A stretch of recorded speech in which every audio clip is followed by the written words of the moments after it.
Hello, everybody, and welcome back to the Drive Pink Dialogue. I'm your host, Scotty. I'm here with my co-host, Saur, and today we are mapping out the 2025/6 off-season for Inter Miami, what we think is going to happen, what we project, what we would do if we were in their shoes. It's an exercise we did last year, and last season we decided to make it fun and put it on bingo cards to see who would win. Now, I went back and looked, and I gave you the victory on a technicality. But here's what happened, because I have misremembered this until now. You and I completed bingo at the same time with the same tile. But you completed both a vertical bingo and a horizontal bingo with that tile at the same time as I got bingo. So you got two bingos and I got one. So giving you the win. Congratulations again. Thank you. But I expect better of myself this season. So we're going to do that today. We're going to talk about all the positions and where we think the team should go with it. And then we'll have the bingo card for the rest of the offseason. But before all of that, Sor, my friend, how are you feeling? I'm feeling fine. It's the weekend. The holiday season is upon us. And as you can probably tell with my voice, I'm a bit under the weather, which I blame you for because you were under the weather this week. That's why we had to push this off. And now I think you've given me the sickness. So I think this is all your tactics to win the bingo. So if I have a bit of a brain fog in this episode, that's what I'm going to blame it on. I feel highly underprepared, but I will be honest, last time I didn't even know what I was doing. So the fact that I came away with the victory probably speaks volumes to my skills at bingo, but also maybe that's the strategy. Don't have a clue of what's going on, but end up winning. So I plan to do that again this year, and I promise you I won't let you have it easy. Well, we'll get into that today. What I will say is everything got harder. If we had done this Tuesday night like we originally planned, I think we would be much better shape to do this because a lot of the things that would have been on our part of our conversation and on our bingo tiles would have happened this week, and we would already be halfway through our bingo tiles. And instead, we waited till today because we were not particularly well organized because of some sicknesses. And here we are on Saturday, and a lot has happened this week. So let's recap what's happened since the last time we went live. First of all, they signed Ian Frey to a contract extension. Probably something we should spend 15 minutes talking about next episode when we actually have time because this is going to be jam-packed. But that was in serious doubt. Neither of us thought we were going to do that. We thought he would go sign with a European club. When we sort of mapped out our tiles in pre-planning for this episode, neither of us had re-signing Ian Frey as one of the things we were going to do. So that's huge news. Inter Miami, I think, had four players, if you want to include David Ruiz early in the season, that they needed to get on new contracts. Frey, Noah Allen, and Yannick Bright. They got all three of them on new contracts that are well-deserved. And we mentioned this when Yannick Bright signed. We mentioned this when Noah Allen signed. But now, again, with Ian Frey, congratulations. Very well-deserved. Huge season for Ian Frey. And like, what a feel-good story he's going to continue to be for Inter Miami. And I feel lucky we get to continue to watch him play. MLS champion and now a long-term Inter Miami player, hopefully until 2028, I believe, is his contract.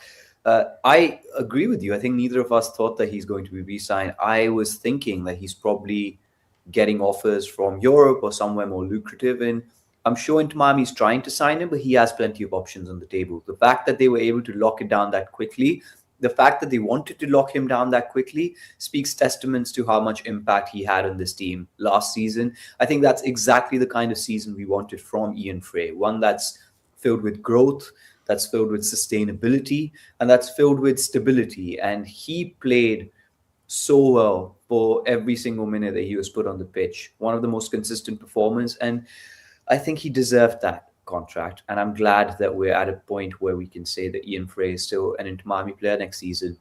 Huge signing for Inter Miami, and what a way to kick off the offseason. Yeah, absolutely. And then we got roster news that would have been a part of that conversation: decisions to decline, decisions to accept deals, what we were planning to do is to have the middle tile, which is often a free card, a free tile in bingo, to be Inter Miami buys Rodrigo de Paul. But now that that's happened, I feel like it's no longer fair, even as a freebie. So we will have a different freebie, and we'll talk about that later. But they did exercise the contract purchase, the option for Rodrigo de Paul. He's officially an Inter Miami Heron under contract. The contract details were put together back in the summer. Obviously, the purchase option with Atletico Madrid was put together in the summer. So Rodrigo de Paul, officially an Inter Miami player. And that was pretty much it. Everyone else got declined. Fafa Biko, option declined. Will Yarbrough, option declined. Ryan Saylor, out of contract. Chelo Weigant, out of contract. By the way, I was rewatching our episode from last year, and we called him Chelo Weigant, or Wiegand, the entire episode. Wiegand, yeah. And I don't remember us calling him Wiegand last year. Ever. Maybe that's what we were doing. Chelo Weigant, moving on. Alan Obando, Rocco Rios Nova, Luis Suarez, Baltasar Rodriguez, and Tadeo Allende out. They are in the still negotiating with designation. I will just say, for everyone to know, that Inter Miami does not bring back a ton of these guys. If you go look through the last few years, maybe one, maybe two of 5, 6, 7, 8 guys that are within this designation actually get brought back. I think it's mostly about having exclusive rights to this player for at least a certain amount of time. And so the club is, you'll see they're still negotiating with Alan Obando. I don't think he's coming back. I don't Rocco think so Rios either. Novo, Baltasar Rodriguez, Tadeo, like a lot of these guys we think maybe aren't coming back. But by keeping them in the still negotiating category, in the still negotiating category, they have some exclusive right for at least some period of time to continue working on a deal with this player as opposed to other MLS clubs. So keep that in mind. And we will continue to talk about it as we go position by position and fill out our bracket. But I will. don't get your To hopes your up. point, to your point about Inter Miami not signing a lot of these players, I think this year is slightly different because a lot of these players, I think Inter Miami does want to have them back. Most of it will depend on whether the contracts can be negotiated in a manner that allows for proper roster building. I think Inter Miami would get Tadeo Allende back in a heartbeat, Rocco Rios Novo back in a heartbeat, Baltasar Rodriguez as well. There's possibility that they bring him back. And Luis Suarez, nobody knows. So I think it's more 50-50 this time around than it was in the previous seasons. But you're right, Inter Miami doesn't necessarily need to make a decision on them because they might have already made one. When it comes to Alan Opondo, I think you're right that they've probably already decided where it wants to go, but they're just not announcing it yet, which is fair. So it's a very interesting pool of players, and I'll be keeping a keen eye on what happens with these lot because they're the, I think, most important ones that we need to figure out.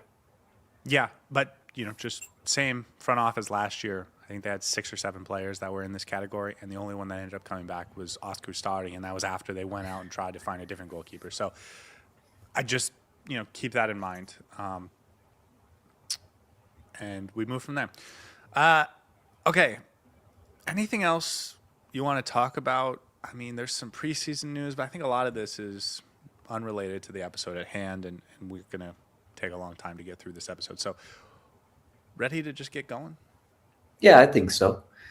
It's a long conversation to be had, and we've waited a while to do this. So I think the sooner we get it done, the better for us, because knowing Inter Miami, they're going to probably drop another tidbit in the next hour, and that's going to ruin our bingo card again. So let's get started as soon as possible. Let's get started. Let's start with the easiest position because everything made a lot more sense on Tuesday when Ian Frey got signed, or potentially Wednesday when Ian Frey got the new contract at right back.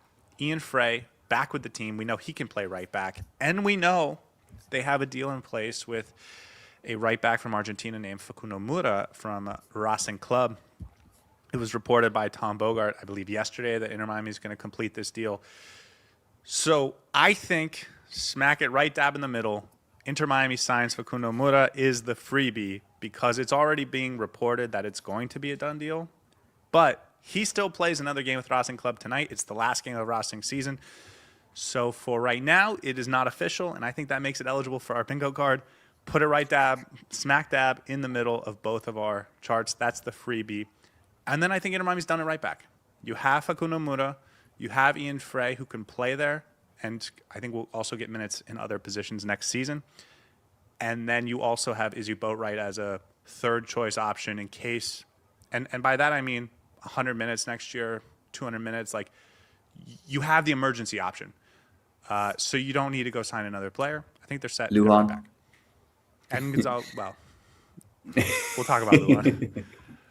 Yeah, no, I think that's done. That's the easiest conversation we're going to have. Facundo Mura, for all intents and purposes, going to be an Inter Miami player this offseason.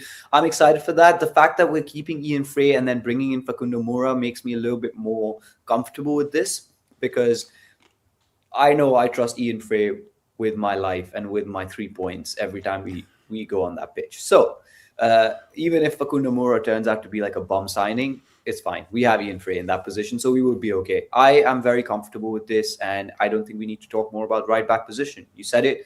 We've got plenty of depth, and I think Inter Miami's done it right back after this. And it's good. I think Mura is going to be an upgrade on Cello.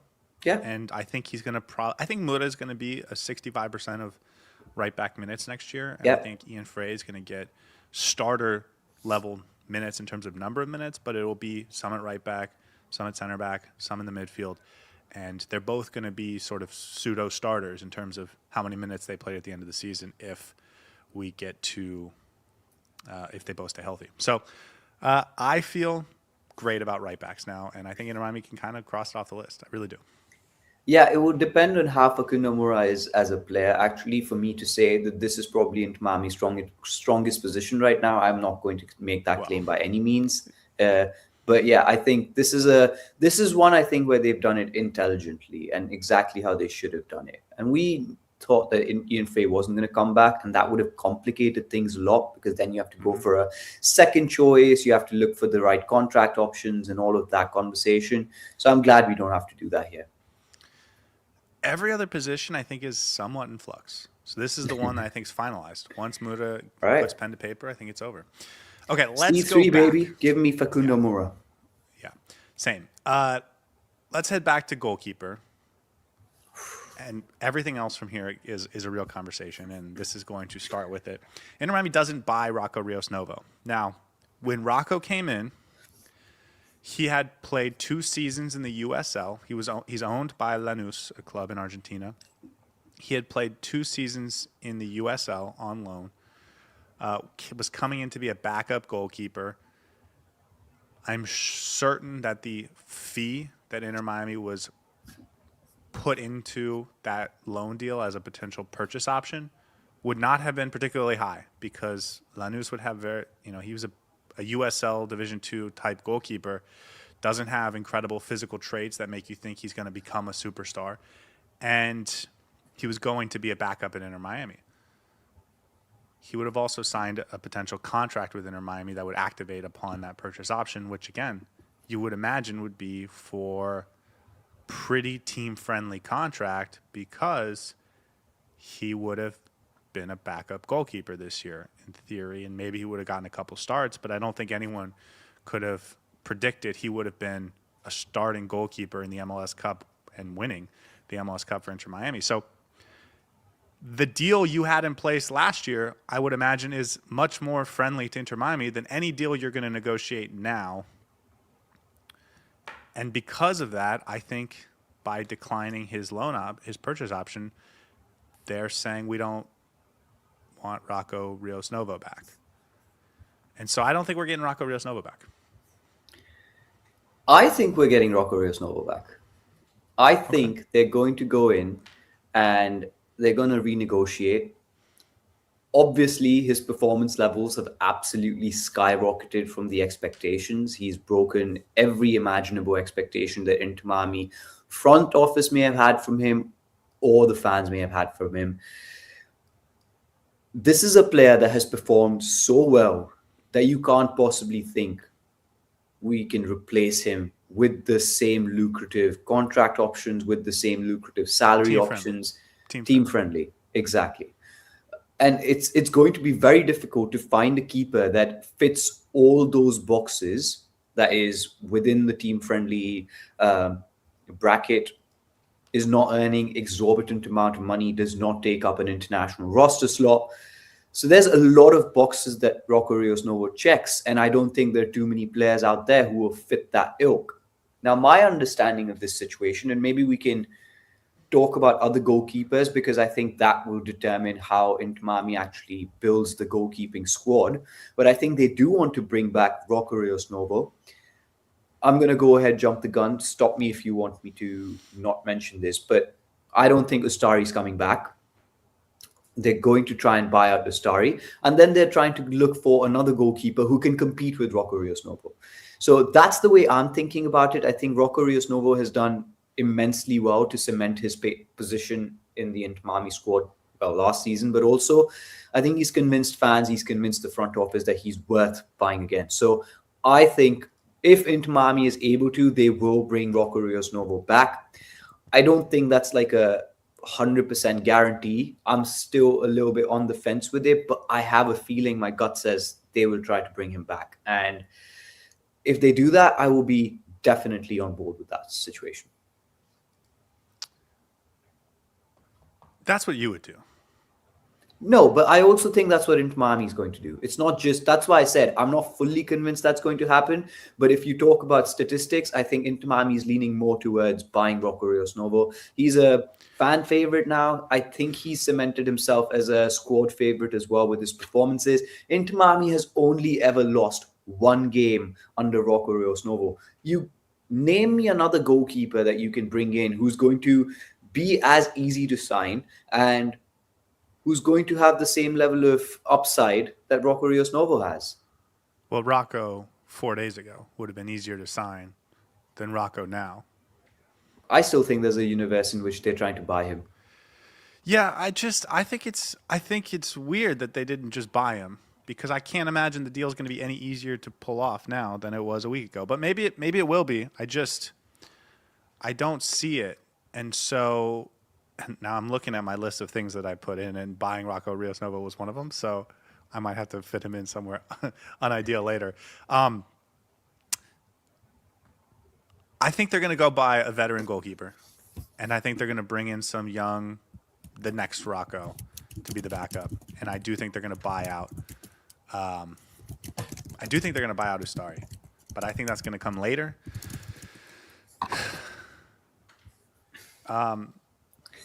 So I love how when we had this conversation 4 days ago, your entire goalkeeping ideas were completely off, and now they're like a whole other universe. Listen, we've heard they're negotiating. It makes sense. It makes sense. We've heard they're negotiating with a couple goalkeepers from Argentina. I do not feel like either of them are particularly big upgrades, and I think it would be pretty disappointing to give a big transfer fee and a big wage to either of them when you have Rocco. But I think the time to buy Rocco was this week, and they didn't do it. And so now they're without a goalkeeper, because I don't think Oscar Ustari is like a realistic option next year.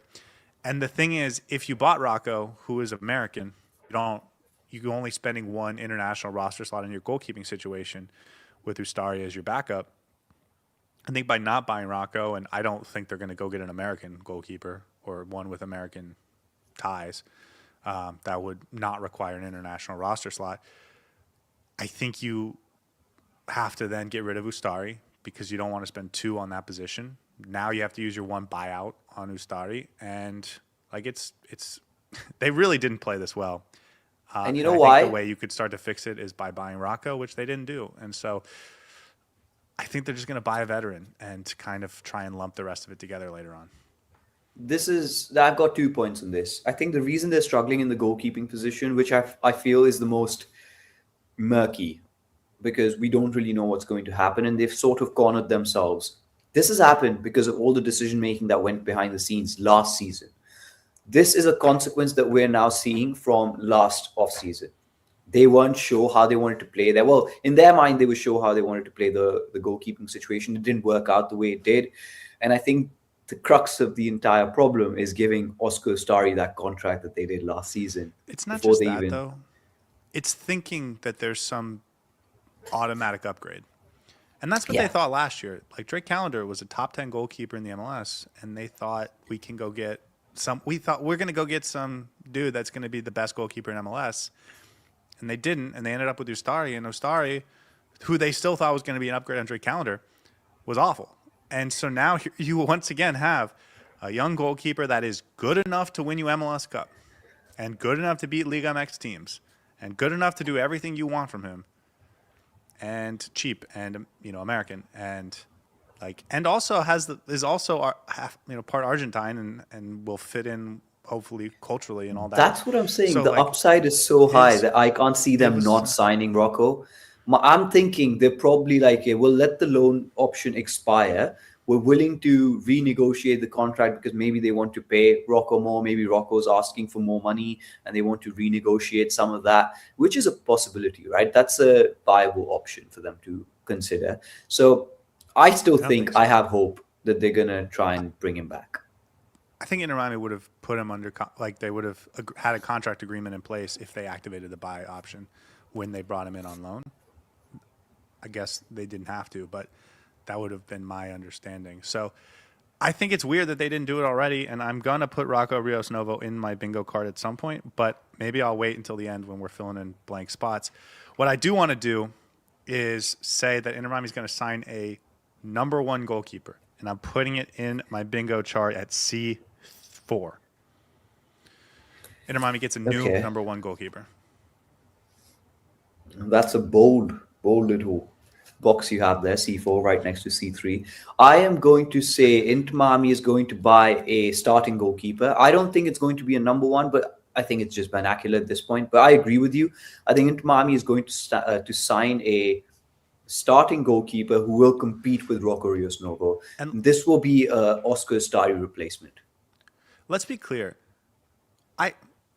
One of the names we've heard is a guy named Guido Herrera. He's a 33-year-old from Talleres, maybe. I can't remember off the top of my head. He's down in Argentina. If they buy him, he's coming in to be the guy.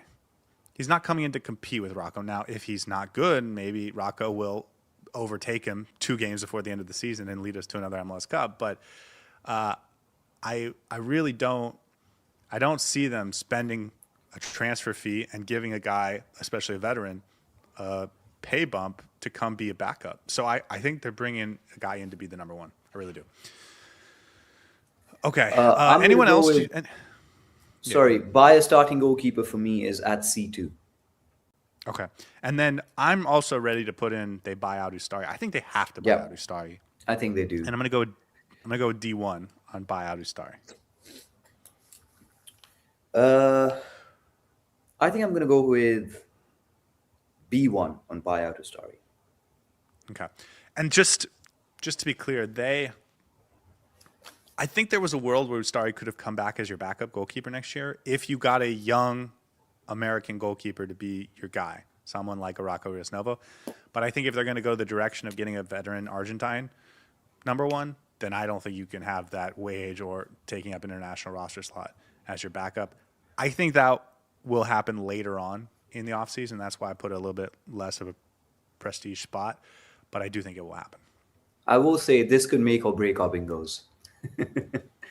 This could truly determine how it goes. Anyways.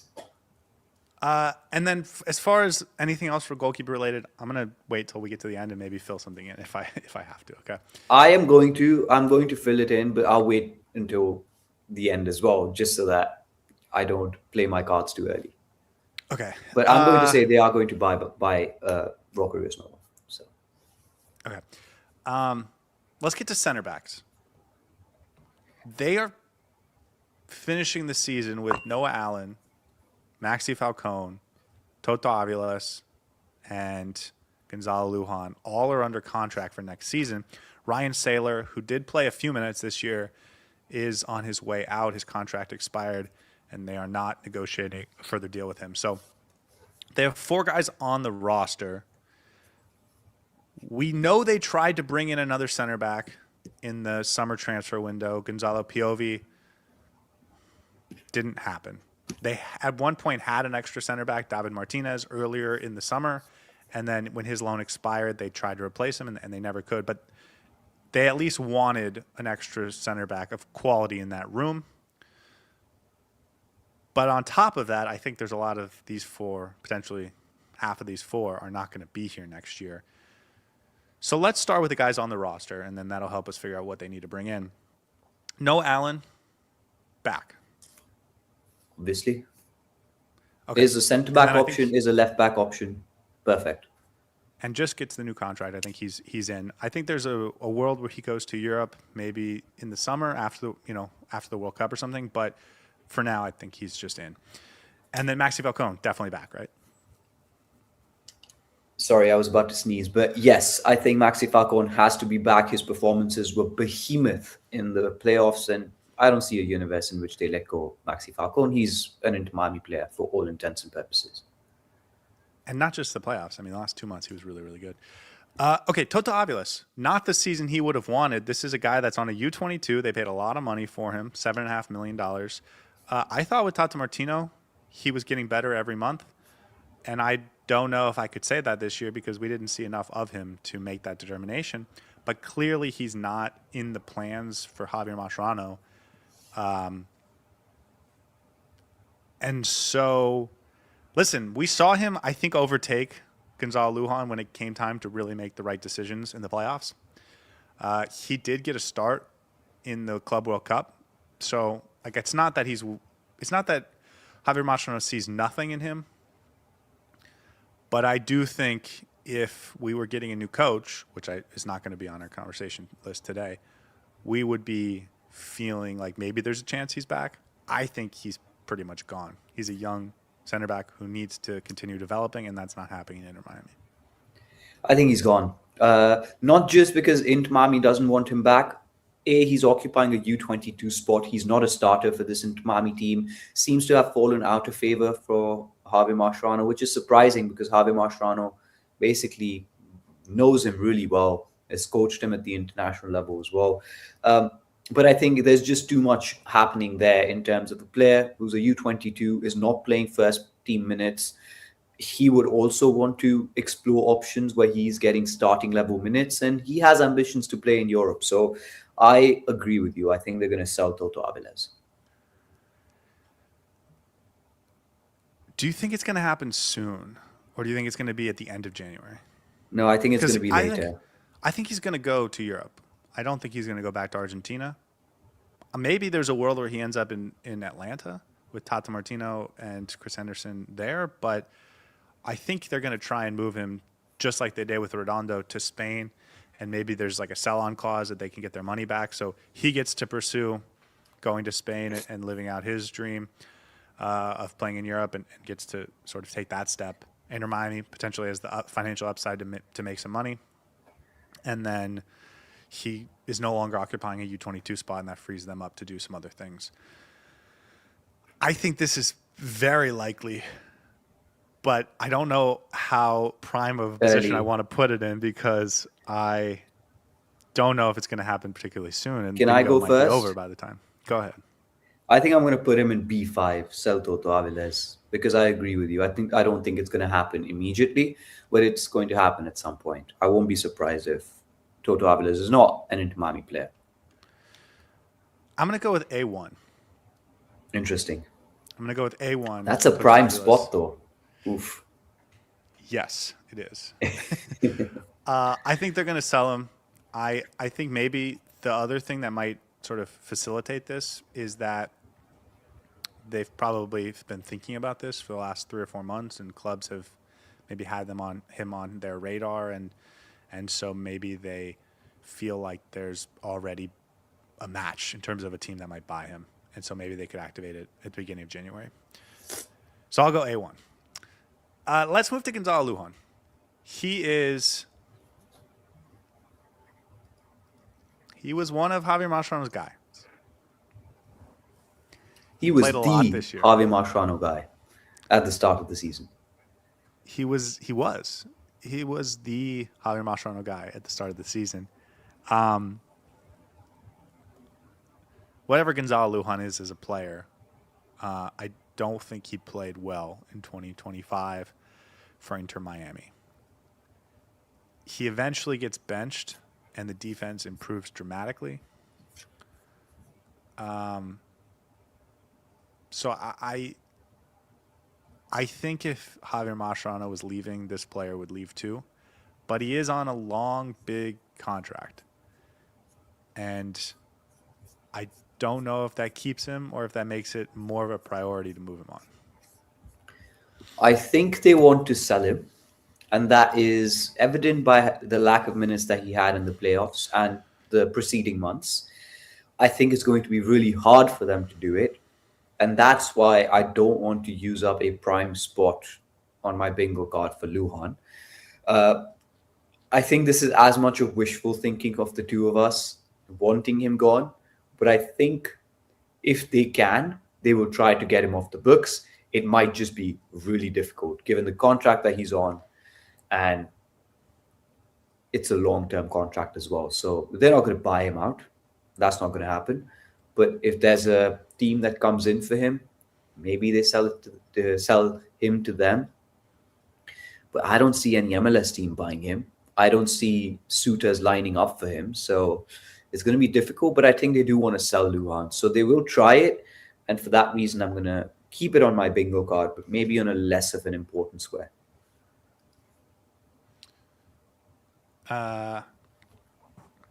Yeah, he is. No one's going to buy him because he's making $800,000 for the next 4 years. They signed him to a 5-year contract. He's on $400K. It is a lot of money. So no one's going to give him that, considering his performance. But he's also taking up a huge spot for Inter Miami on our salary budget. So that's tough. I think they're going to try to Emerson Rodriguez him. But I'm not sure if that's what... loan him out until someone finally decides to buy him. But I don't know if that means they're going to... I don't know if that's what I want them to do or what I think should happen or what Inter Miami wants them to do. So I'm also going to put Gonzalo Lujan on a lower level of priority of this getting done because I'm not super confident it's getting done. As a player on the roster, let's just talk about him as a player and forget the salary implications. If he's your fourth choice, center back, and an emergency right back option, that's okay. That's fine. Yeah. But he can't, okay. So let's just leave it there. Do you want to put Lujan on the board? Do you want to put Lujan on the board now or do you want to wait? I'm going to put him on the board now. I'm going to go D1, sell Lujan. D1, selling Gonzalo Lujan. I'm going to wait a little while to sell Gonzalo Lujan. Because I'm not confident it's going to happen. Maybe this is cheating. Maybe we should have be forced to put him on at the same time. If I lose, you know what I'm calling. I'm calling it. I'm calling it a setup, and I'm calling it cheating. So I know for You're sure. just giving me reasons. You are going to forget that this happened by the time bingo is over. You're going to ask me how we did in bingo, and I was like, what? Okay, let's talk about the rest of the center back room. I think there's a chance Lujan's back. I don't think Toto Aviles will be back. That will leave them with 2 starting center backs and a reserve center back.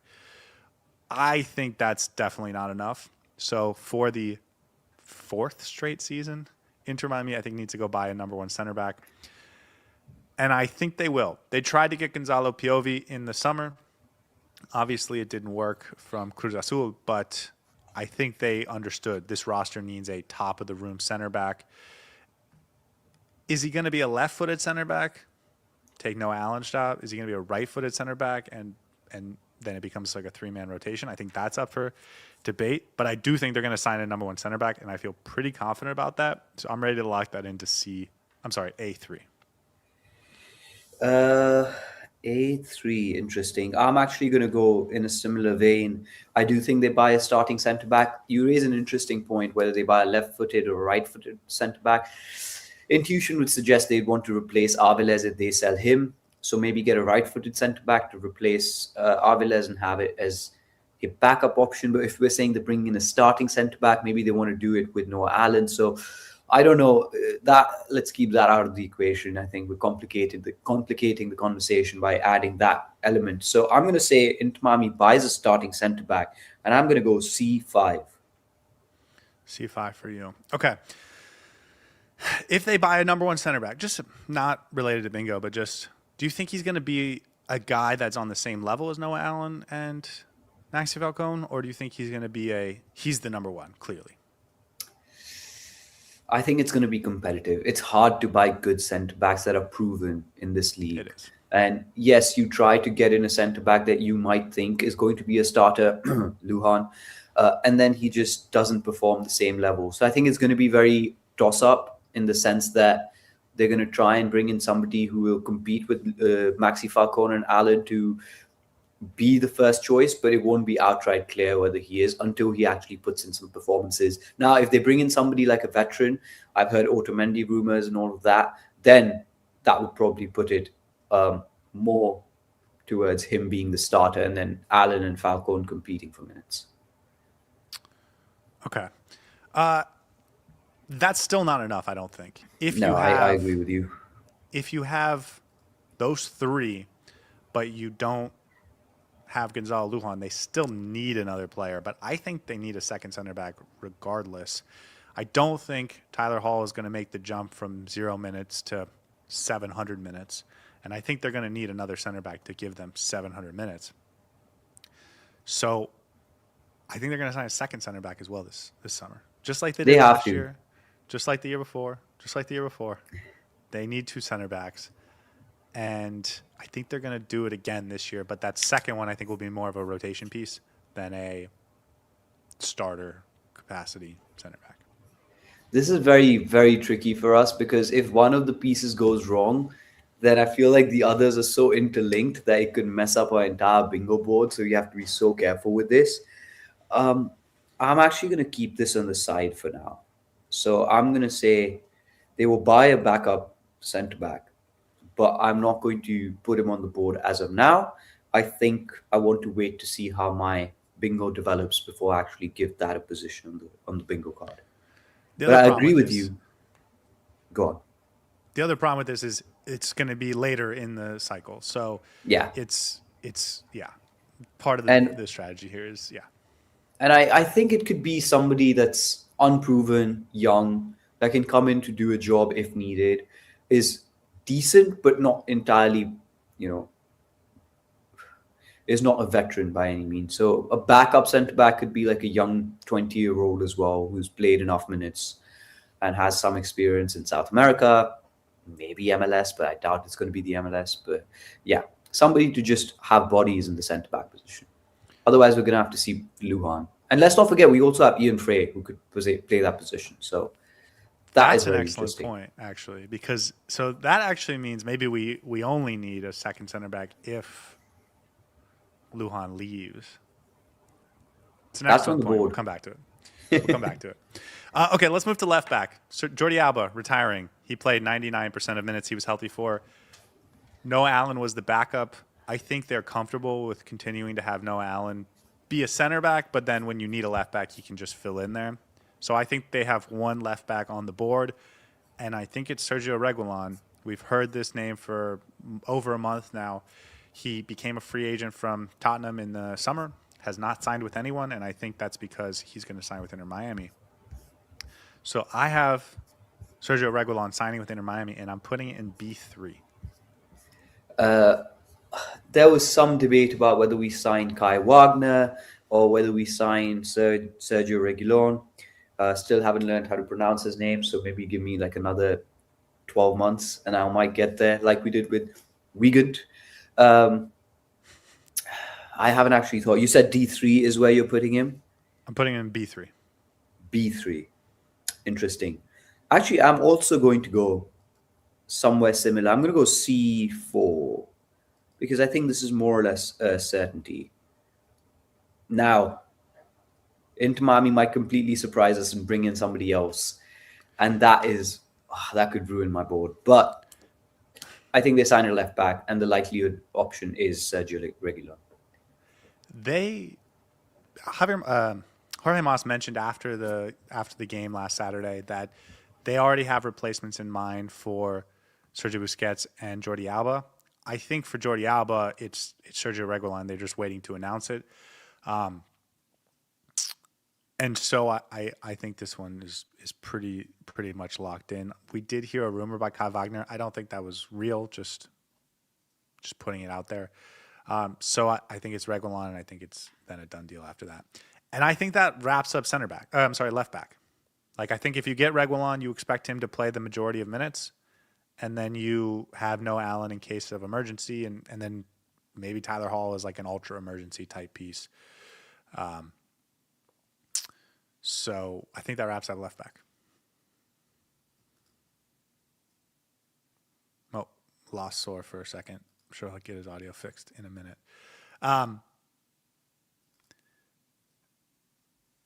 That's the back line. And I think there's a lot of moving parts, especially at center back, because however many guys leave will determine how many guys come in. But at the fullback positions, I think it's relatively simple. If you bring in Reguilon, if you bring in Facundo Mora, now that Ian Frey signed, you feel good about the fullback spots. You agree? Can you hear me? Okay. Yes. So, sorry, I was trying to fix my audio. It's working now. I think you're absolutely right. The fullback seems to be an easier one this time around, which is weird because we just got Jordi Alba and we've let Chelo Wegan go. But yeah, I think we've got plenty of backup options there. Noah Allen is going to be a backup left back if needed. And then if you bring in Sergio Reguilon, I'm only concerned about his injury record, but I think he's going to be a starter, and it'll be sad not to see Jordi Alba play in that position anymore. But I think Inter is more or less set with the left back, and that actually completes the back line. That is your entire back line done. Yeah. Okay, let's move into the midfield. Inter Miami currently has 4.5 midfielders under contract. The half is Santi Morales. I only say that because I don't think he's established himself as a first-team player yet, but he is under contract. The other 4, Rodrigo de Paul, as of this week, Talasco Segovia, who's on a U22 spot, Yannick Bright, who just got his new contract extension, and David Ruiz, who spent a lot of this season injured, but also got a new contract and is an MLS caliber player, certainly. So those 4, let's start with outgoings. Do you think all 4 of those players will be here when this season opens? I think Ruiz is gone. Unfortunately, he did not have the same level of breakout as Yannick Bright, Ian Frey, Noah Allen, Benjamin Kromaski. I think he's a solid backup piece, and if he stays, then Inter Miami has an option in the middle. But I think he wants more minutes. He deserves more minutes, and there might be an MLS team that's looking for him, or that would be willing to pay some money for him. So I think Inter Miami is going to move on David Ruiz, whether it's on loan or whether it's outright selling. Not sure, but Inter Miami will move on David Ruiz, in my opinion, and I think that's what they're looking to do. This under Messi, since Messi got here, we've played a slower, more technical style of soccer.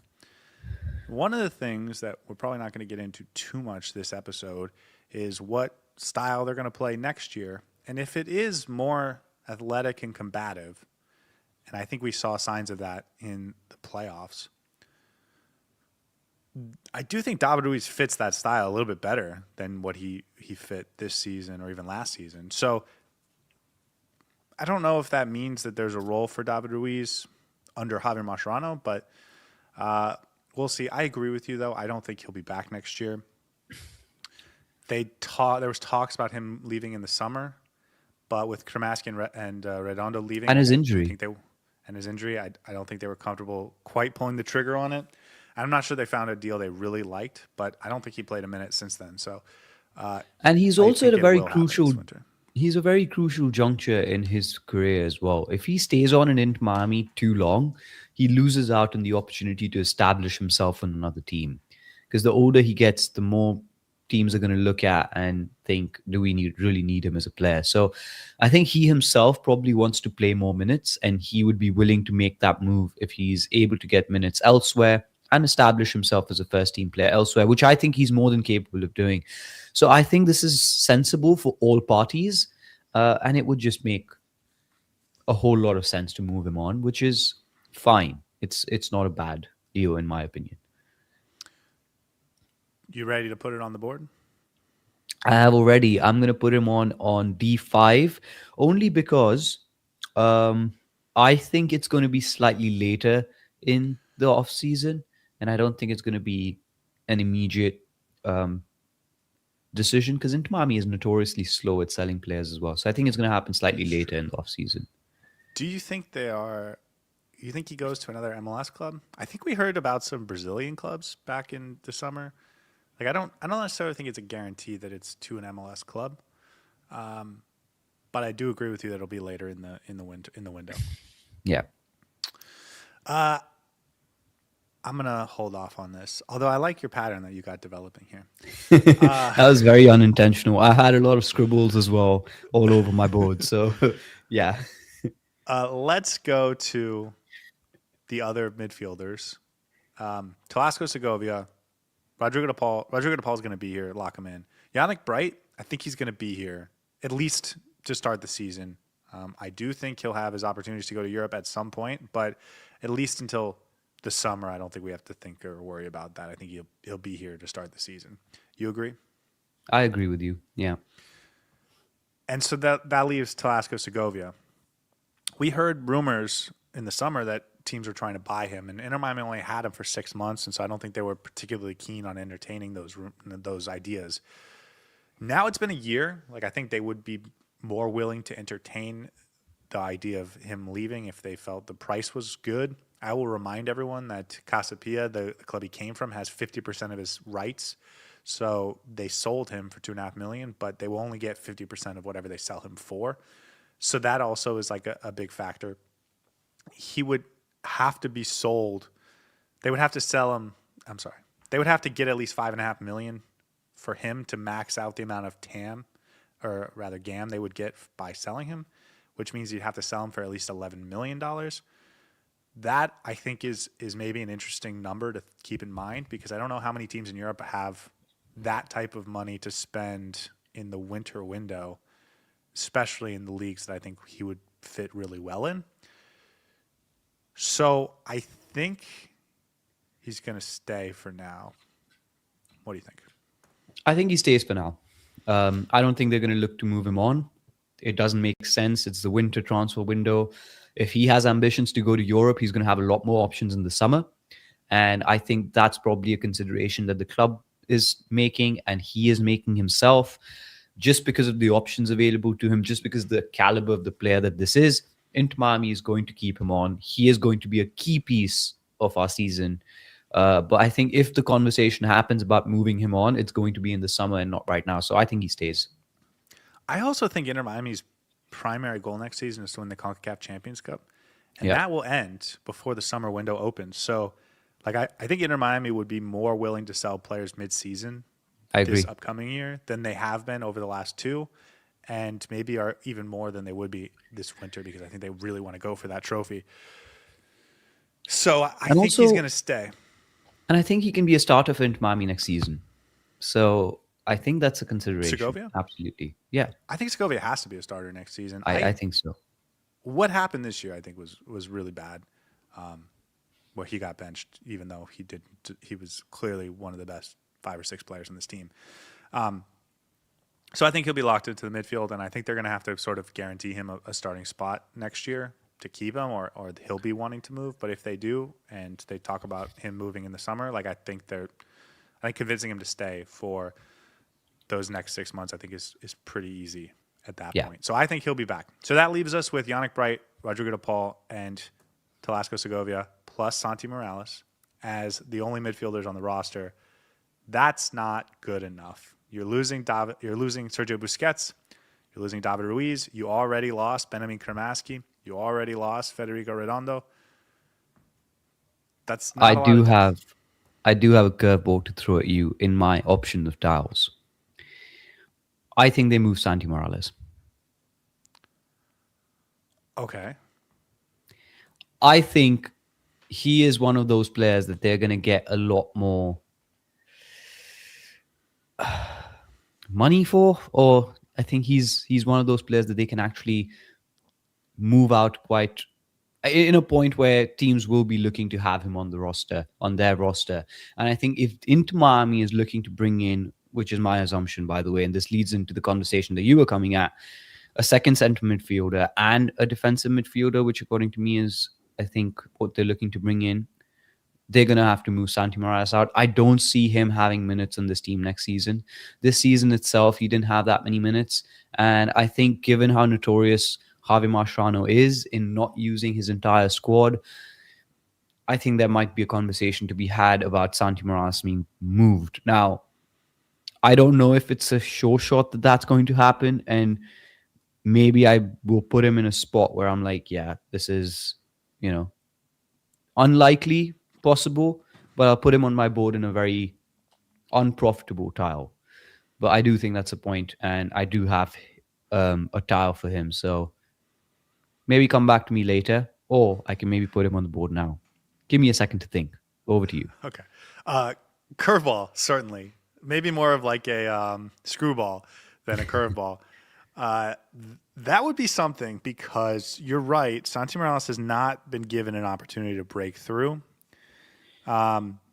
Maybe he hasn't earned it in training, although I think certainly we've seen in the glimpses we've seen from him, I think we all wanted to see more. His dad is on the coaching staff and is intimately tied with the front office and structure at Inter Miami behind the scenes. But you also may have imagined that creating more opportunities for him with the first team already. We know Javier Mascherano, not a huge rotator of players, doesn't get a ton of guys a lot of minutes. So maybe Santi Morales, who I think turns 19 next year, is ready to try and get some real minutes. And I'm not sure Javier Mascherano is like the guy to do that. I think what you're talking about there is a loan move, not a sale. And hence move Santi Morales and not sell Santi Morales. Yes. I don't know if Inter Miami respects the USL enough to send a player there compared to their own B team. Maybe. So I don't know. We'll see. Interesting screwball. And I'll leave it at that. I think he'll be back. But we'll leave it at there. Okay, so that Can I put him on the board though? Yes, go ahead. I'm gonna go A2. A2 for move Santi Morales. Got it. Yeah. Okay, let's talk about additions. If they have Talasco Segovia, they have Yannick Bright, and they have Rodrigo de Paul, I think they have 3 starting midfielders. Can they get a 4th starting midfielder? I think they would want an extra guy that can start in the midfield. Let's pause. I agree with you. Talk about. Yeah. How many midfielders are they gonna play with next year? Because this year they spent the entire season virtually in a 4-4-2 with 2 real midfielders and 2 of those sort of archaic wide midfielders that weren't really true midfielders. Are they going to stick with the 4-4-2, or are they going to go to maybe a more modern 4-3-3 setup? I think if you're looking at a midfield trio of Talasco Segovia, Yannick Bright, Rodrigo de Paul, you're looking at a trio that complements itself pretty well in a 4-3-3, gives you another body up top, but is clearly a different formation than what Inter Miami played with this year. It all depends on who we bring in as the striker. If Luis Suarez is still on this team and he's supposed to be the starting striker, Inter Miami's going to play a 4-4-2. But I think we're evolving as a team. We saw the patterns of play change, the style change, the structure change, the formation, well, kind of change. 4-3-3, that's what we're going to do. That's what I think Inter Miami's going to play. And that's why we need more bodies in the middle. If you're going to move on David Ruiz, if, according to me, you're going to move on Santi Morales, you do need to bring in more bodies because you're going to need 3 midfielders. And, yeah. And if you have 3 midfielders, I think that means you need 6 on the roster. Yeah, now, absolutely. I will say Ian Frey, I think, can be one of those 6. But I think they need to add 2 midfielders, especially if they move David Ruiz on. I think one of them's going to be like a guy they expect to play every game or virtually every game. I think you're going to have a new player come in that is alongside Yannick Bright, Talaska Segovia, and Rodrigo de Paul. 3 of those 4 will start virtually every game. Yep. And then a depth midfielder also. Those are my expectations. And I am willing to put that on the board. A top level midfielder, a number 1 type midfielder, or I guess number 2 type midfielder, but starting level midfielder. I'm going to put that in box B2. You read my mind. I also have that as B2. So yes, sign a starting central midfielder, defensive midfielder, whatever you want to call it, at B2. I agree with you. Now, here's my question. If Inter Miami brings back Baltazar Rodriguez, does that fit in this style? Everything. Yes. No, Okay. well, sorry. No, sorry. Sorry. That does not count. It's got to be a new midfielder. Okay. But Okay. I think if they do that, they're not going to bring this player in. I agree with you. So, So maybe there's a technicality in which we give us this if it Baltazar doesn't. comes in. I don't think so.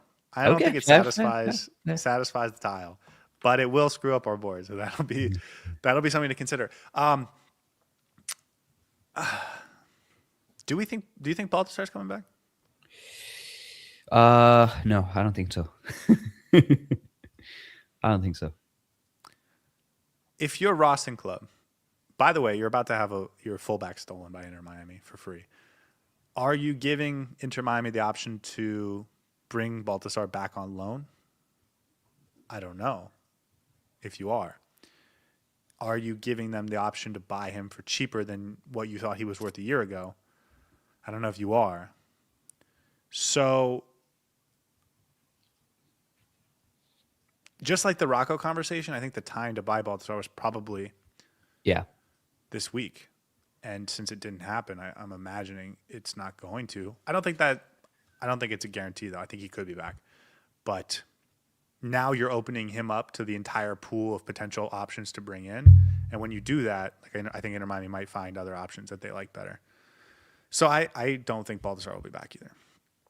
Has he posted anything on Instagram yet or anything to do with his departure? No, right? He did post a message that said something like, for whatever happens next, I just thank you to Inter Miami for the experience or something to that nature. I think he's gone. I don't want to read too much into Instagram posts. Yeah, but maybe. I think, again, if they really, really wanted him, I think they would have bought him this past week. Okay. Agree with you. So B2 for both of us. B2 for both of us. You want... So Go ahead. In that vein, I think I want a second midfielder, right? Okay. So I want to go A4, sign a second midfielder, only because I think it's going to be slightly later in the window, not going to be a priority. And I don't want to screw up by putting my second midfielder in any of the lines along with signing a first central midfielder. So I'm going to go A4. I'm on board with that. I'm going to go B5 as my second midfielder. I think they are going to sign 2. And I also think that second one could be after Bingo is 1. And so I don't want to put a prime position on it. Okay. I don't think either of us have gone for any of the E spots, which is really interesting right now. I will just tell you, last year we did it. We drafted what we thought was going to be most likely. Like we focused on the bingo instead of going position by position, and we did fill it out a little bit quicker. Different, way to think about it this year, but we'll see if this is the conversations are a lot more worse. interesting this year as well. So this could be a 3-hour long episode, by the way, guys. So keep strapped in. Okay, let's move forward, and we can come back to midfielders later if we have some other tiles that we need to fill. Let's start with striker. There was I should have written this down. I apologize. There was a report earlier this week that Luis Suarez told Nacional that he was not going to re-sign with them. There was some rumors that he was considering a deal with Nacional, a club in Uruguay, and he was going to go back there. Earlier this week, he sort of told them he's not going to do that. And lots of people reported it, and I think we can take it as word now, as gospel. Yesterday morning, there was a reporter, I guess, from Uruguay that said that Suarez was going to re-sign with Inter Miami. Not a reporter that I necessarily, like, I've never heard of this person before. And a couple other people sort of retweeted it, but it all came from this one source, I think. So I know there's some rumors yesterday that Suarez has already re-signed a new deal with Inter Miami. I don't know if that's, like, I'm not ready to say that's a done deal, confirmed. But I think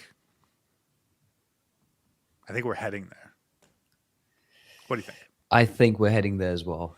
I don't think there's going to be too many suitors for Luis Suarez. He would have wanted to finish his career at Nacional, and if he's not doing that, I think he's going to be part of Inter Miami squad next season. So make that what you will, but I think he may not be a starter next season. You know, I was thinking about this over the last 24 hours. Let me just paint a story for you, and you tell me how you feel about this story.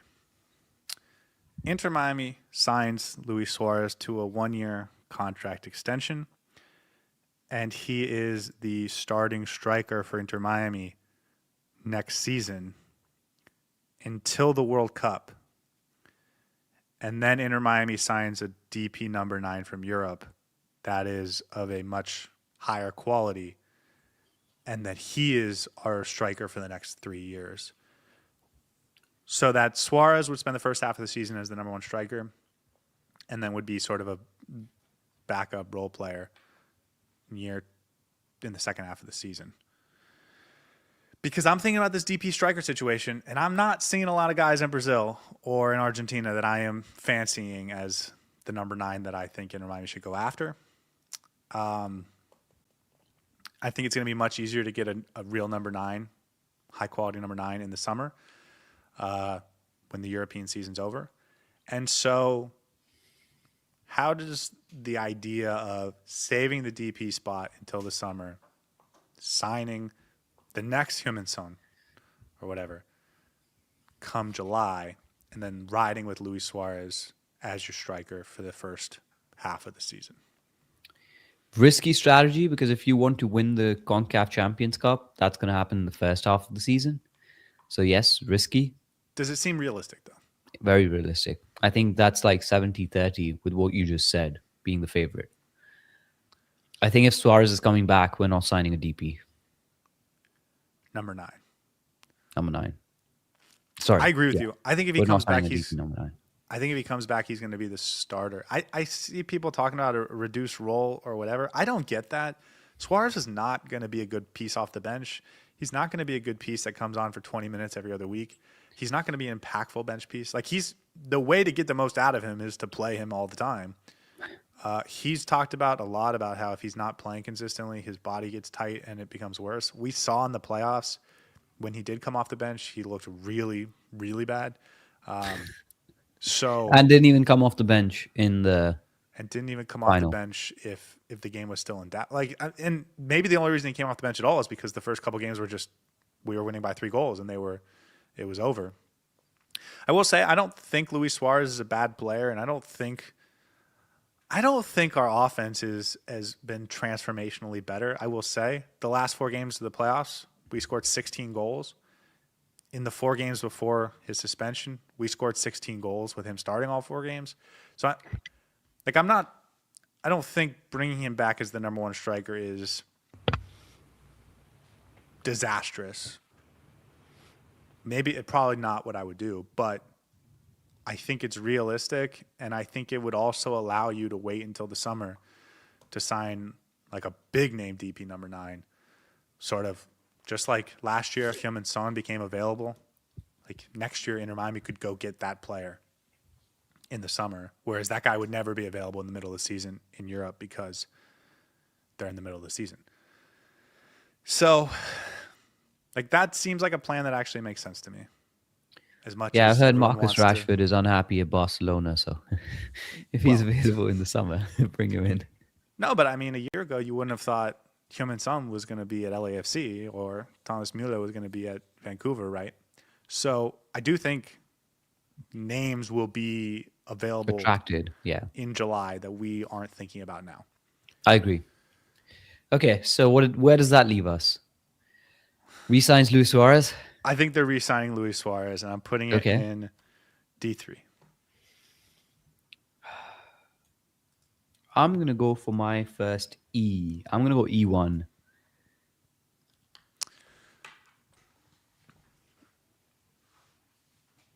Just because that was feeling a bit lonely.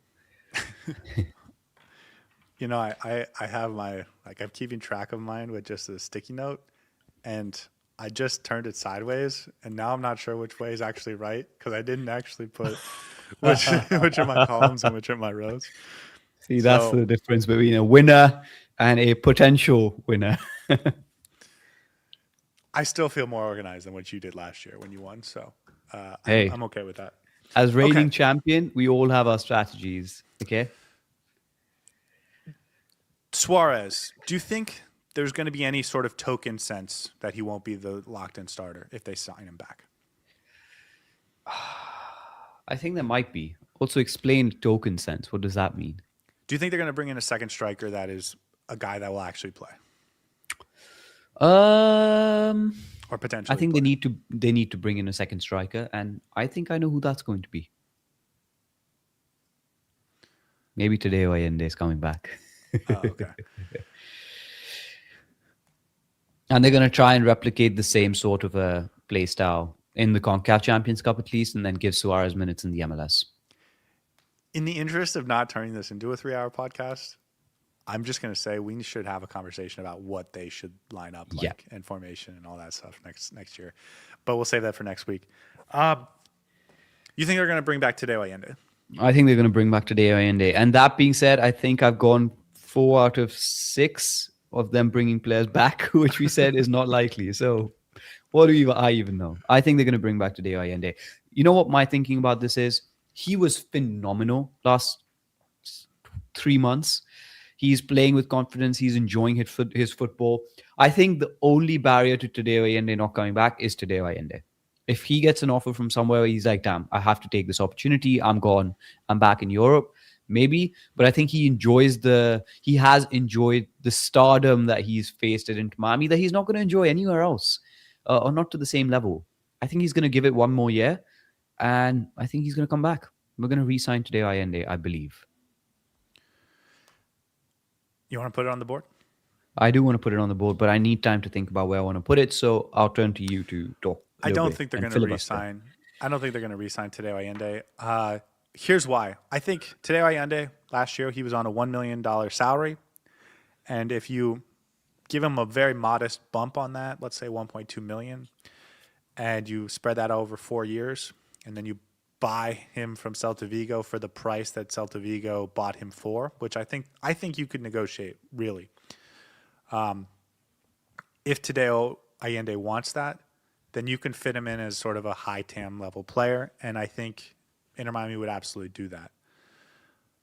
But if he wants to double his salary, which I think is fair considering he just scored 24 goals, and he wants $2 million next year, he wants $2.5 million next year, I think you're starting to open that up to clubs that Inter Miami is not going to be able to compete with. We've heard of River Plate. I'm very confident there will be other clubs that just search around the world for goal scorers that put up 20 goals, and his name will pop up, and they will make offers that will be above what Inter Miami can offer. So I think it's just a matter of if he wants to be at Inter Miami, they will find a way to make it happen. And if he wants to,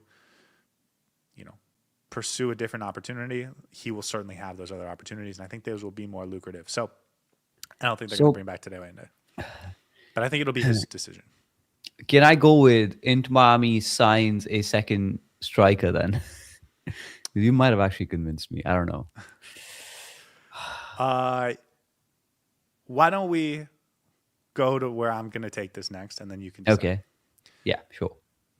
I think Inter Miami is going to sign a non-DP number 9. Because I think Luis Suarez is coming back. I do think they're going to, at least as a token, bring in a player that could compete for minutes. We didn't get that from Alan Obando last year. I think they're going to bring in someone who's at least not, remember, Alan Obando had played like 500 professional minutes before that. Like he's going to be a legitimate professional soccer player, not a prospect. But I think they're going to keep that DP spot open if they sign Luis Suarez. So I have them signing a non-DP number 9, a new non-DP number 9. But I'm going to leave it off my board until I figure out exactly what I want for E3. So that's what I'm going with. You can decide if you want that or if you want to re-sign today. I'll take yours. I'm going to play it a bit safe because I think Allende is a bit of a complicated situation, so I don't want to shoot myself in the foot before I get to play the game. So I will also take that, but I'll leave it off the board for now. Okay. Let's talk about wide players. They have Matteo Salvetti. They have Lionel Messi. That's your left winger, right winger if they play a 4-3-3. If they sign a number 9 that's versatile like Tadeo Allende, I think that helps a lot. But if they don't, they're still going to need a rotation piece for those guys when it's time to get some rest, when it's someone gets hurt, whatever. So I think they have to sign a rotational forward, sort of maybe like Fafa Picault was this season, a guy that can be there in case you have injuries, a guy that can rotate, a guy that can come off the bench if someone gets tired. And they don't have that guy in the roster right now. Telasco Segovia can fill in a little bit there, but that's like an emergency situation. They don't even have a young kid that could come in an emergency situation. So I think they need one, possibly two, probably two actually, depending on what else goes on. But I am willing to put a rotational forward on my list. And I'm going to put that in E5. E5, sign a rotational forward. If we sign today, does that count as a rotational forward? He doesn't. No, this is a new rotational forward. Okay. So I'll take that as an E5 as well. I'm going to copy you in this because my brain power is running out. Okay. That's everything. I think they might need 2 of those players, but I'm not willing to put a second one on the board. I think it could be Tadeo Allende. I think it could be Baltasar Rodriguez. So I'm leaving off any other forwards on my bingo board, even though I think they could sign another one. Yeah, we do have signed a non-DP9, but we're going to get back to that. Yeah, so that's the roster. That's what we think they're going to do, or we talked through some of their decisions. We'll go back to filling in our board in a second, but is there anything else you want on there? Third choice goalkeeper. They are going to sign a third choice goalkeeper, yes. That's going to happen at the end, though. Just like this year, I know. It's going to be very late. Okay, let's get back to some of the ones we didn't do, and we'll fill it in. Move Gonzalo Lujan. I think they're going to move Gonzalo Lujan, but I think it's going to come. I'm not sure. I'm going to go E2 to move Gonzalo Lujan. I think they're going to sign a backup center back, but I think it's going to come late in the window. So I'm going to go E4, sign a backup center back.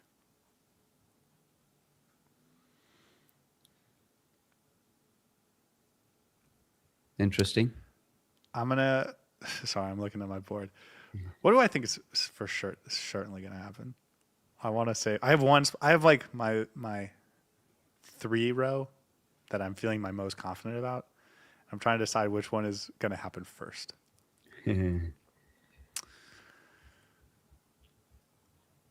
Okay. I'll put by Rocco Rios Novo in A2. By the way, jump in at any point if you want to while I figure this out. Yeah, I have rotational forward at E5, which is not currently shown on this bingo card because the graphics department is slightly slower than how we're going with it. I'm going to try and add third choice keeper to E4 because why not? And then I'm going to go sign a non-DP9 on E2. I'm quickly going to fill up that E column with all the ones that I think are not going to happen. So you can just discount the E column entirely. So that leaves me So I just did third choice goalkeeper E4, sign in on DP E2. That leaves me with buy back Rocco Rios. No, well, yeah, buy Rocco Rios Novo. There's not that many like throwaway slots left, which is annoying. So I'm gonna go D2 for buy Rocco. And then for my buy a backup center back, I'm going to go A1.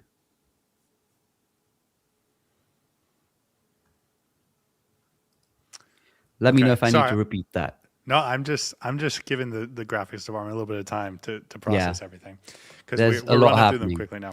And we truly appreciate all the support that the graphic department provides us. This looks great.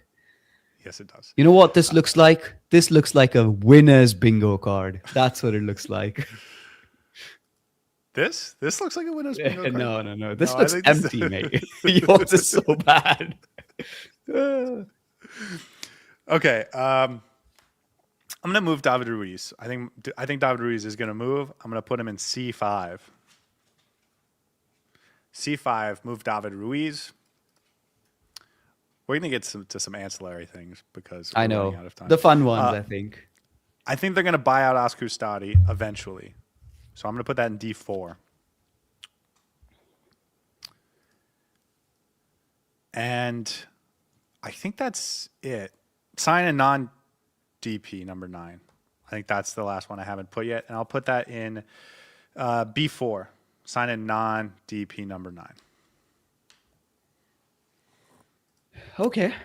Let's look at the rest of the board, because I have like 8 blank tiles still. 9 blank tiles still. So what we would have done is just this, except Inter Miami won the MLS Cup, and then they did the roster decisions like 2 days later. So we didn't have time to actually let us do this before all the roster decisions came out. So we would have done things like, they're not going to re-sign Alan Obando. They're not going to re-sign Ryan Saylor. They're going to sign Rodrigo DePaul. Lots of these other tiles would have been filled if we had done this 2 weeks ago, but obviously we wanted to wait till the end of the season. So ancillary things that I think we're going to throw out there, and you can decide if you like them or not, if you want to take them. But I'm going to throw this out there. Inter Miami, I feel silly saying this. Inter Miami is going to sign an Argentine. Give me that in E3. Inter Miami signs an Argentine player. I will also take that at E3 because that is a almost guaranteed block. And we sometimes need easy ones. And you know what? If this gets ticked off, then I'm thinking there's one of the others that's going to get ticked off as well, like a center midfielder or center back or something. So is Facundo Mura Argentine? I think he is. He is. I think it has to be a player on the board. I don't think this counts for Baltasar. I don't think this counts for Tadeo Allende. I don't think this counts for Facundo Mura. I agree. So a different player that's not on the board. Sign an Argentine player. I'm going with C3 for that. No, you said E3. Sorry, E3 for that. Thank you. Mm-hmm. Same, by the way. You're keeping better track of mine than I am. Okay, this is one I had, or I sort of wrote down. Sign an MLS veteran. They've done this the last 2 seasons. They signed Julian Gressel before the 2024 season. They signed Fafa Biko before the 2025 season. Do you think they're going to sign another MLS veteran this year? I think they are. I think it's just a smart strategy. They may or may not get minutes, but it's always good to have like a MLS veteran on the team just to have that experience. And I know Fafa Pico didn't start that much, but he did, I think, alleviate some of our concerns, at least in the last off-season. We expected him to start more games, but unfortunately he didn't. I do think they're going to sign an MLS vet. And it could be like a backup option to a centre-back role, for instance, or I don't think striker, but maybe a goalkeeper. Who knows? So I'm going to put that on B4, please. Yeah, thank you. Fafa Pico, I think, would have played more if Inter Miami played a 4-3-3. And they kind of settled into this 4-4-2 where he didn't fit particularly well. I also think he would have played more if we had the type of injuries we had in 2024 Inter Miami, at least their star players stayed pretty healthy throughout 2025, and so there wasn't a ton of like need to dig into the depth to get players to play. I mean, I think Messi had an injury at the beginning of the season, like a hamstring. He missed a couple games, but aside from that, I think all 4 of our big stars played or were healthy for the entire season. So maybe a small hamstring injury for Jordi Alba at one point. So that is not something you can guarantee to run back next season. I think they need an MLS veteran. And I'm going to go with MLS vet in A5. And here's what I will say. I think they are absolutely guaranteed to sign a third-string goalkeeper that's an MLS veteran, but it will happen very late in the offseason. So at very worst, I think we'll be able to cross this off eventually. Okay. Sign an Inter Miami CF2 player. You think we're going to get an IMCF2 player? Does Izzy Boatwright count? No. Ooh. Daniel Pinter? Daniel Pinto would count. They didn't sign one last year, but they've signed a bunch throughout their time as a club. Last season, the B team coach left. The entire front office got recycled. I do think the front office is more settled now than it was a year ago. Certainly is more now than it was a year ago. I think we saw that with some better decisions being made in the summer window than what was made in the last year's winter window. So maybe they get back to signing a B team player. I will say last year when we did this, we had specific names in mind. I don't have a specific name in mind. Yeah. But that maybe makes it more likely because it'll just apply to anyone. Do you want sign an IMCF2 player? I'm actually going to take that, especially on the A file where I've already said they're going to sell Santi Morales or move Santi Morales. I think if they do move him on, there's a possibility they bring in somebody. Daniel Pinter is the one that comes to mind because he's played a few minutes for Inter Miami. If they're re-signing Suarez, maybe they want him as the backup striker option. So I'm going to go A5, sign an IMCF2 player, because I think it allows me to have a few complementary tiles together. So I'll go with that. I'm just in need of spots to fill, so I'm also going to take it. I don't feel great about this. This is why you didn't plan it, but I planned it so well. So well. I'm going to go with B1. I'm going to take sign an IMCF2 player. That's not a bad spot. That's like a throwaway one, so you got it. Yeah. And that's the best I've got for that. I listen, Ricardo Montenegro, he's a guy that's played a couple he's made a couple bench appearances. He's a midfielder, a defensive midfielder. I could see them feeling like they needed another guy that can potentially be a bench piece for them in the midfield.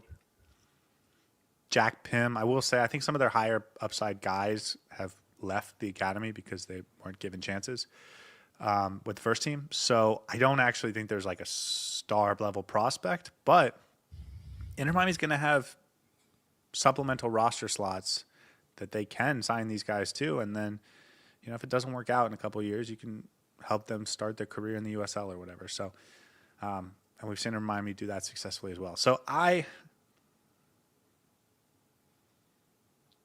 think I put it somewhere already. So I'm going to leave it there. You said B1. Okay, thank you. B1. Okay, just throwing out some other ones. Sign a new U22 player. Ooh. This is the interesting conversation. 3 U22s right now. Matteo Silvetti, he's not going anywhere. Talasco Segovia, I don't think is going to leave. And Toto Aviles, who I do think is going to leave. That would open up a spot.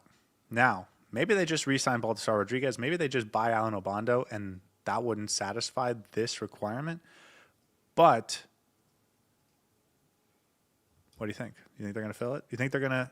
I mean, this would require them moving on, either Segovia or Aviles, and buying a new U22 player. What do you think? I think they do. Because Aviles is going to go. And I think they're going to bring in a new U22. Maybe it's not Baltazar. If it's Baltazar, I'll be so gutted because that's going to ruin my my spot. So I'm going to go C1 to sign a new U22 player. I'm also going to go C1. Inter Miami signs a new U22 player. I don't know if I feel ultra confident that this is going to happen, but I kind of would be surprised if it didn't. I don't think they're going to bring back Baltasar Rodriguez as a U22. Even if they find a way to make it happen, I don't think it'll be as a U22 player. I do think they're going to move Aviles on, which is going to leave them with the open spot. And unlike what they might do with the TP spot, where they're going to want to get a superstar, I think they might just go down to Argentina and buy the next 19-year-old that Javier Mascherano scouted as the U20 coach and likes. So I think they will. You want to make any guesses on what position he might play? Ooh, a U22, probably a centre back. That would be really fun. A like for Aviles. So you see how it's complementary to my. No, it's not, because I don't have Aviles on that particular line. Damn, should have thought of that. But maybe centre back or central midfield to replace Baltazar or Aviles if they don't re-sign Baltazar. Maybe a striker.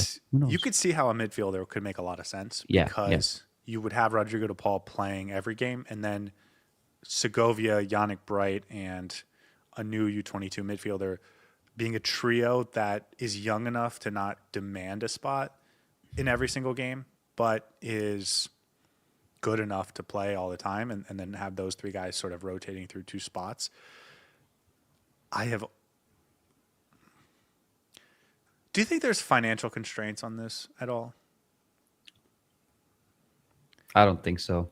Because as long as they can make it work MLS financial constraints, yes, but not financial constraints for Inter Miami paying for the player. Because they've stuck in the $5 to $9 million range for these U22s, which that's a lot of money. Like that's not a criticism of the ownership, but I actually feel like a lot of these Argentine kids in that price range are like maybe a little not great value for money.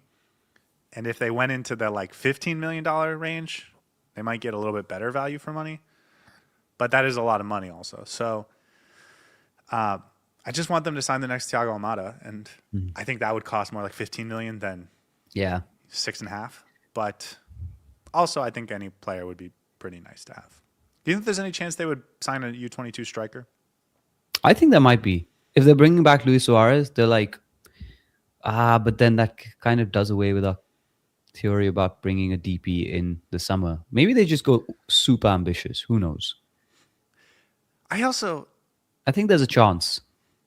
Do you think? I think it's the spine. It's the spine that they're going to look at for U22s. Do you think there's any chance they go with the 4 U22 slots instead of 3 DPs? So we've got 2 DP. But if you do that, you get a couple million in extra allocation money. Yeah, which would help you fill out the rest of your roster. What do you think, though? I think they might do it, and then they have the chance to change it in the second half of the season as well, right? There's flexibility there in case they want to bring a third DP and buy down somebody. So, who knows? Who knows? That's a possibility. Especially if they sell it to Lasco Segovia in the summer. In the summer. Free up a U22 spot, and then they fill it in with a DP. Like, Great shot, Scotty. I think that's a possibility at least. We should be running into Miami at this point, man. I think that's worth considering at least. Us running into Miami? Yes. Sure. Yes. Yeah, I think that's a real possibility. Okay, cool. Okay. Now we're just kind of sort of playing around, waffling, whatever you want to say. I've filled up, by the way. I've done my entire bingo card, so I am ready to go full Hail Mary as soon as you are. Okay. I'm going to take another easy one now that you've filled up, I'm going to take an easy one that you don't have. I'm going to say they're going to sign 2 players on loan. I'm going to put that in C2. Oh, that's an easy one. I should have asked for that one. Oh, can I change? I can't change. I still haven't made mine. I think I'm going to go for that as well. Is that tasty for you? That is tasty. I'm going to go A3. 2 players on loan. Easy. 2 players on loan. I think that's going to happen pretty quickly, and I wish I had saved a prime spot for it. I think they're going to sign a player from a European club. Last year they did it with Tadeo Allende from Celta Vigo and Rodrigo de Paul in the summer from Atletico Madrid. I think they're going to sign a player from a European club. I think when they first came in last year, they really relied on Javier Mascherano and his scouting network, which was mostly just the Argentine young players and a couple guys that he played against. I think they're now more established, and I think they're, as a front office, going to be in a better position to go find some quality players. I do think they're going to sign a player from a European club. So I'm putting that in at, let's do D2. Sign a player from a European club. I've got it at D3. So, yeah, they might sign an Argentine, but they also might sign an Argentine who's in Europe currently. That would be ideal. Yeah, or just a great player would be ideal. Yeah. I think they're going to Also, do by it the this way, year. sign a player from a European club could also mean loan a player from a European club, right? Correct. There you go. I'm so smart. This is shaping up to be so good. You know what? I love your confidence because I left Thank you. this a year ago very confident I was going to win and very I'm not confident that confident you I'm had a going to terrible win. board. I'm very confident that I've done exactly to the extent of my brain power. I could not do any better than this. Now, whether this helps me win or not, that's a question that we can talk about. But I think I'm doing as good as I thought I would, or I could. Okay. Next, I think Inter Miami's going to take a first round super draft pick this year. Not with a ton of confidence. I'm putting it in D5. Ooh. But this team is always going to be looking to trade for allocation money. But I don't think anyone's going to buy it from them this year because you know what they get? The very last pick in the super draft. You know why? Because they're MLS Cup champions. I just think they're going to end up taking someone because no one will give them the allocation money they want. And so we're going to get a 22-year-old midfielder that's going to be, or maybe a center back. Maybe they use that spot to replace Ryan Saylor. They bring in a sort of young center back that can just be a, hopefully grow So you into mean something. like But someone like Giovanni Ferreira, Farena, who's Farena? Yeah, Farena. yes, except a new one that might actually work out. I'm going to go super draft pick. You want it or not? I'm going to stay away from that one. Okay. I think I'm going to go easy. D4, Inter Miami has 3 kits this year released. Okay. That's where I was going to go next. We were really at the bottom of the barrel for filling out this this bracket, as you guys can already tell. How many new kits do you think they're going to get this year? How many was last year? They got 3 this past year. The typical MLS deal is 1. But Inter Miami, first team to ever get a 3rd kit in back-to-back years. I think that's going to happen again because it's Inter Miami and they're selling lots of Lionel Messi jerseys. I also think And they're champions. going to replace. I also think they're going to replay. Okay, that doesn't count. Just replacing a current jersey with a star on top does not count. But I do think they're going to get a new road jersey as well, even though they only wore it for 1 year. I think they're going to keep the Scotty, you pink. better take that back because that star counts for everything that Inter Miami has worked for their 6 years of existence. How dare you? It's a new jersey. Counts for No, I everything agree. except this bingo board. Yes. fair enough. So I'm going to say they get 2. You're going to say they get 3? Yep. I'm going to say they get 3. All right, where do you want your 3? D4. All right, I'm going to go with my 2. I'm going to go D2. My 2 at D2. Okay. You don't have D2 available. I hope I have D2 available. I don't have D2 available. Okay. Well, we're going to figure that out with the graphics department after.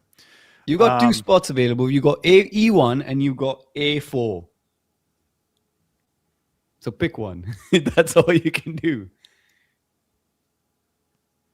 I really thought I had 3 spots available.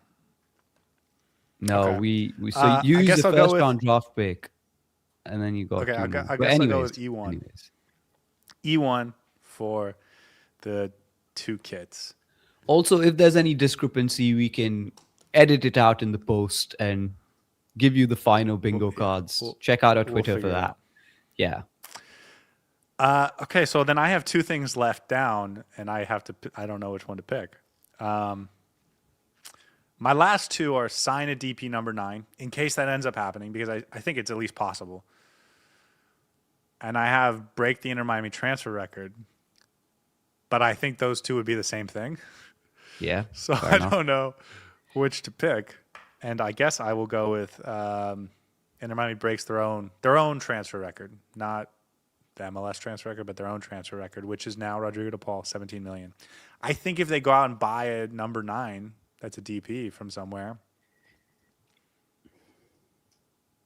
I don't know who that would be, but like I could see them spending 20 million on Josh Sargent or something. Not him specifically, but that type of player. So I'll break the transfer record because I think that maybe is a little bit more encompassing than just the number 9. And I'll go with A4. So I've got kind of two. So first round draft pick or break the transfer record. Which one's the easiest? And this is like a prime position as well. This is a good little block. I think both of them have like a similar likelihood. I might go for transfer record, might as well. For fun. Yeah, for fun. Go for fun. Go for the fun, yeah. Inter Miami breaks their transfer record. B3. Might have messed up my entire bingo card, but hey, who cares? So while the graphics department tries to get all that figured out, how you feeling about this exercise? How you feeling about the offseason? I feel like we probably nailed most of it. It was a little bit harder this year than last year. They had a very well put together roster last year, and it was more about replacing the players that were leaving than trying to restructure the roster. But this year, a little more wholesale. Also, I think a big part of it depends on if they are going to stick with this 4-4-2 setup they have, or if they're going to try and switch to a 4-3-3. They didn't really fully go there in the playoffs, but it was certainly more of a hybrid. Is Luis Suarez going to come back? And if he does that sort of prolong any sort of change until the summer or next year? Are they happy with being MLS Cup champions and they just want to run it back, and they'll end up bringing back Baltasar and Tadeo Allende? And is there a world where they bring back Baltasar as a U22, Tadeo Allende as a DP, and like kind of just run it back with Reguilon and maybe a new midfielder? Like, is that possible? I feel like that's not possible. I think that's possible. That's 100% possible. Don't change what's don't break what's, no, wait, what's the saying? Don't fix it if it's not broken. Yeah, say something like that. If it's not broke, don't fix it. That's the one, I think. Let's go with that. So yeah, there's a whole lot of possibility there. The thing is, even after the roster decisions have come out, there's just so many directions this can go, and that's the interesting part for me. Inter Miami has a lot of work to do behind the scenes, and the thing is, one wrong decision can have a consequence on other positions as well.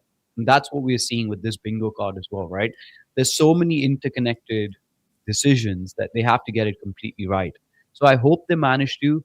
I hope they figure out exactly what they want to achieve with this offseason, what their goals for next season are. But a lot of interesting conversations to be had. I think we're going to go into more details on some of these conversations, which will be interesting. But yeah, I think that's looking mighty impressive. It's shaping up to be a fun preseason.